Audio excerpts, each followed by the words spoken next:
Hey everyone, and welcome back to Whispering Image. Tonight's story is one of those that proves that some places hold on to their past, and they refuse to let it go.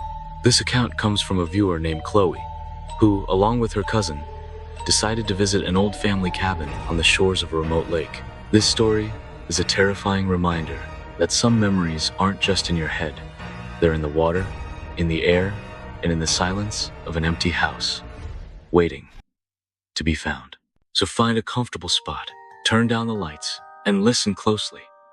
Because sometimes the most peaceful places are haunted by a deep, dark stillness. The old family cabin had been in my family for generations. It was nestled deep in the woods, on the shores of what my grandmother called Echo Lake. The name wasn't on any map. It was just a name the locals had given it. My cousin Liam and I had heard stories about it our whole lives. Tales of old family tragedies, of people who went out on the lake and never came back, of a strange, echoing sound that would carry across the water at night. As kids, these stories were a thrilling bit of folklore, but as adults, they were just charming relics of a bygone era. We decided to go there for a long weekend to get away from it all and clean up the cabin, which had been sitting empty for years.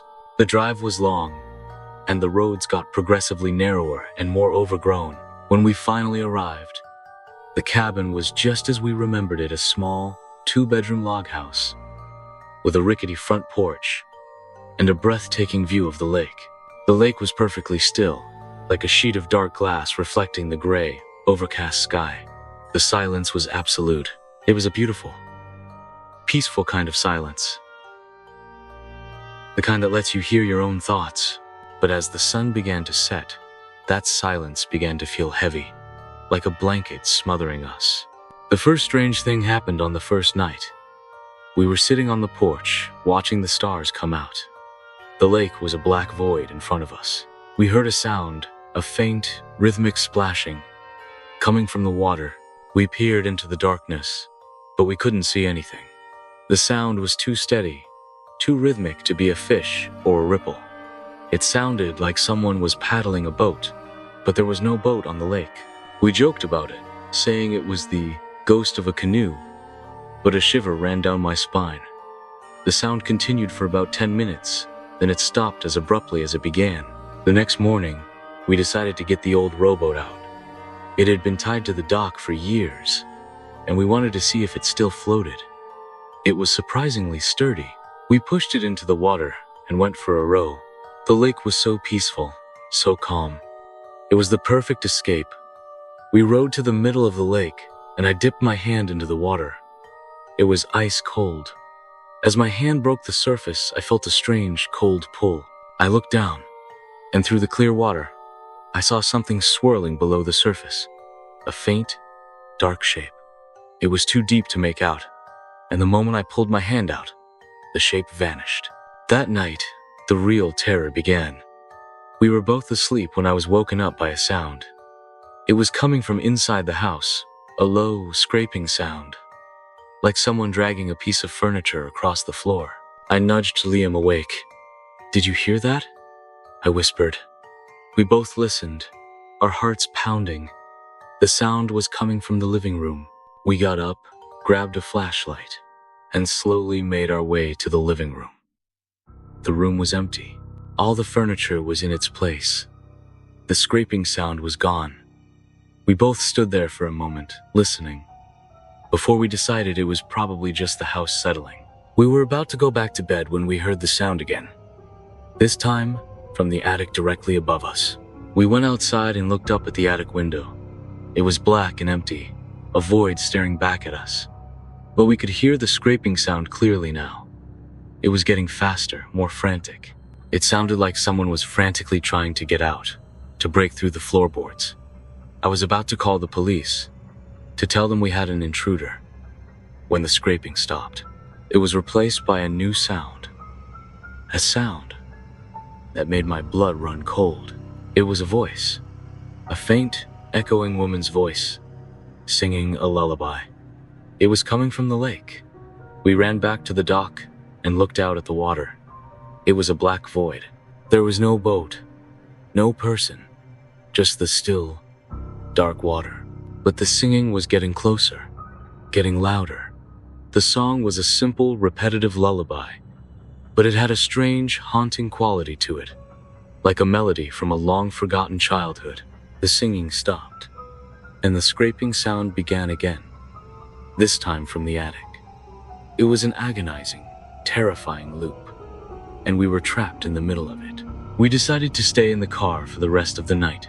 We couldn't sleep. Every so often, we would hear the scraping from the attic, the singing from the lake, and the terrible silence in between. When the sun came up, the sound stopped, and the cabin returned to its peaceful, ordinary state. We decided we had to leave, but we had to go back into the cabin to get our phones and car keys. As soon as we stepped inside, the humming sound that had been a faint presence since our arrival became a deep, resonant thrum. The air grew cold. We rushed to get our things, but as we entered the living room, we saw something terrifying. The furniture was not just in place, it was perfectly arranged to form a circle in the middle of the room. And in the middle of the circle, on the floor, was a single, dusty, old-fashioned music box. It was open, and the tiny figurine inside was spinning slowly. The sound of its music, a muffled, warped version of the lullaby we had heard from the lake. We ran out of there, grabbing our keys and phones and not looking back. We drove away as fast as we could, our hearts pounding in our chests. We didn't stop until we were far, far away. We never went back, but the haunting didn't stay at the lake. The next night, I was home alone, and I heard a strange sound. It was a rhythmic lapping sound, coming from my own bathtub. I slowly walked to the bathroom, and as I got closer, I heard it, the faint, echoing lullaby. I pushed the door open, and my breath caught in my throat. The bathtub was full of black, murky water, and in the water, floating on the surface, was the small, spinning figurine from the music box.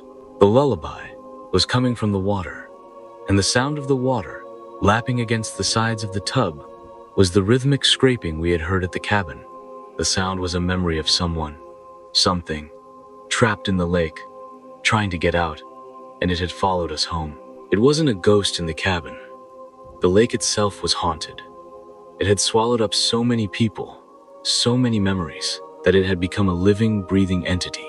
The sounds we had heard were the echoes of the people who had gone out on the water and never returned. The figure in the tub wasn't just a toy. It was a warning, a horrifying reminder of what had happened to those who had drowned. And the lullaby was the final song they had heard before the silence took them forever. The lake had a memory, and we had awoken it. Now, it was a part of us, a horrifying memory of what we had seen. The lake was no longer a place on a map. It was a part of our minds, a place we could never escape. And sometimes, when I'm alone, I feel a strange pull on my hand, a cold, watery sensation. And I know that the lake is still out there, waiting for me to come back, to join the others who are forever trapped in its chilling embrace. What would you have done? Would you have stayed to try and find the source of the sounds? Or would you have run the moment you heard that strange echoing lullaby? Let me know your thoughts on this chilling story in the comments below. If this story gave you a good fright, please give it a thumbs up.